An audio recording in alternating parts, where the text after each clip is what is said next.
All right, let's talk about uranium. It is one of the hottest, most debated trades out there.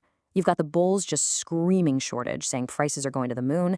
Then you've got the bears yelling oversupply, convinced Kazakhstan's about to open the floodgates. But what if I told you both sides are looking at the wrong market entirely?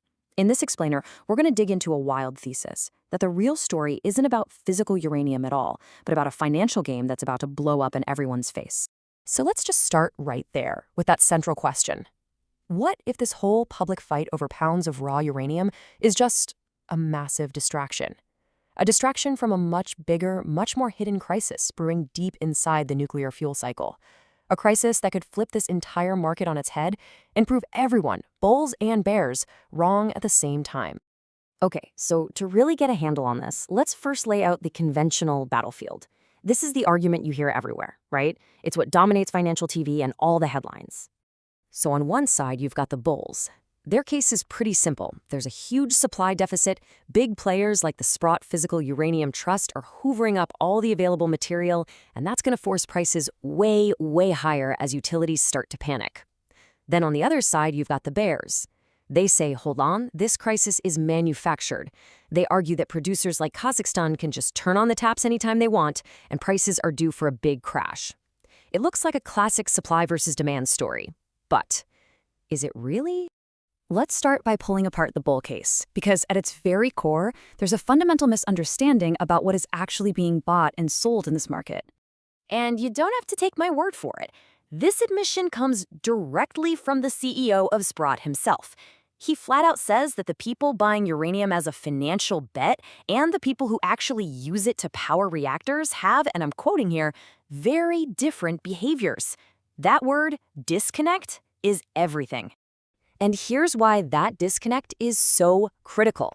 Financial investors are all piling into U3O8, also known as yellowcake. It's a raw powder concentrate. But here's the thing. You can't just shovel yellowcake into a nuclear reactor.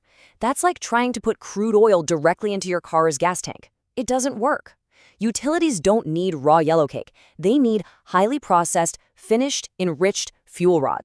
And this chart just spells out the problem perfectly. Getting from that raw yellowcake to usable fuel is a complicated, multi-year industrial process. First, you have to convert it into a gas. Then you have to enrich it. And then you have to fabricate it into fuel assemblies. Every single one of these steps is a massive potential bottleneck. So here's the killer point. Sprott can sit on nearly 75 million pounds of yellowcake, but if it can't get into that processing pipeline, it's economically stranded. It's stuck. The only conversion facility in the entire U.S. is sold out for years. All the other Western facilities, maxed out. And that Russian option, well, that gets banned pretty soon. So you have this massive pile of uranium that's basically stuck at step one, completely unable to get into the fuel cycle where it's actually needed.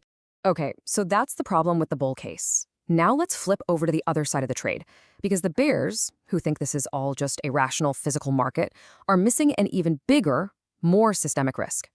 You see, the entire bear argument rests on this idea that if prices get a little too high, producers will just mine more uranium to meet demand from the utilities. Simple, right? But the market itself has fundamentally changed. It's not driven by producers and end users anymore. Today, something like 70% of the market is just traders and financial institutions. It has become completely and totally financialized. And if you want proof, just look at the official place for price discovery, the CME futures market. It's a total ghost town. I mean, it often has zero daily volume. Compare its tiny open interest to a real commodity market like gold. It's not even a comparison. The uranium futures market is completely broken as a way to figure out what the real price of anything is. And this is the fatal flaw in the bears' logic. They're spending all their time analyzing a commodity market that doesn't really exist anymore. The real risk here isn't about a flood of physical supply. It's about counterparty risk in a super fragile, totally illiquid chain of paper contracts. It's a derivatives time bomb just waiting to go off. So, if the bulls are wrong about the physical shortage and the bears are wrong about how the market even functions, where is the real pressure point?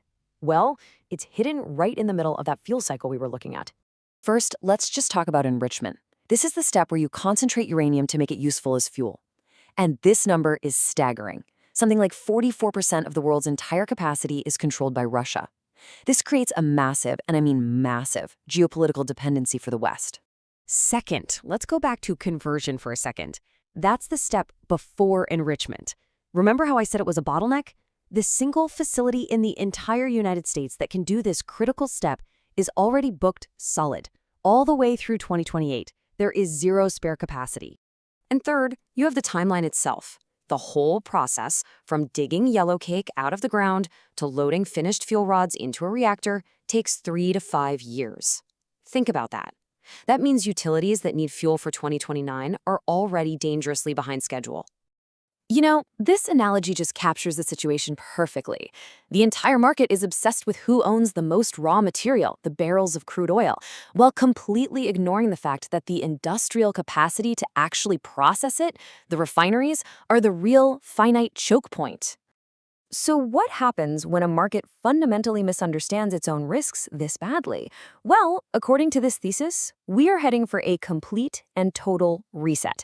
And it won't be driven by a shortage of raw uranium, but by a crisis in processing capacity.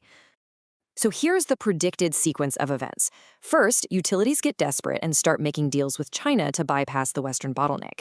That causes the spot price of raw U3O8 to fall because the market suddenly realizes it's not the real constraint. Then, the U.S. conversion plant has to shut down for a much-needed expansion, creating a temporary crisis in processed uranium.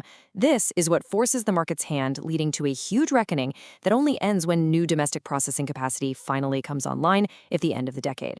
And this brings us to the ultimate risk. The crisis isn't going to happen in the mines. It's going to happen on the trading desks. When all those financial players who sold paper contracts for future delivery suddenly discover they physically cannot source the processed product to deliver, well, those contracts could become worthless overnight. Which leaves us with this one final critical question. This whole fight over the price of yellowcake, it's a sideshow. The real story is about industrial capacity, about geopolitical choke points, and about the massive, hidden cost of making sure our nuclear reactors actually have the fuel they need. So what is the true price of keeping the lights on? The market is about to find out the hard way.